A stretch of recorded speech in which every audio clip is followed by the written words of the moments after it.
What's up guys, 2016 Nissan Rogue, and I'm gonna show you location of MAF sensor and air temperature sensor, which is same sensor. So if you have similar issue that I have, your car starts and then it stops by itself, and you have similar codes, you might need new airflow sensor. So I'm gonna show you location of the sensor.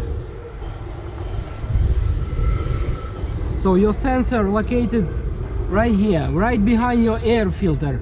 There is two Phillips screws and connector. So just remove your connector, remove your two Phillips screws, and that's it. You're ready to go. This is your airflow sensor. Before you replace it, guys, try to clean it with the special cleaning stuff that you can find in any auto parts store. So try to clean your, this is, by the way, this is your temperature sensor and this is your airflow sensor. So this is 2-in-1, and I hope you can see the part number.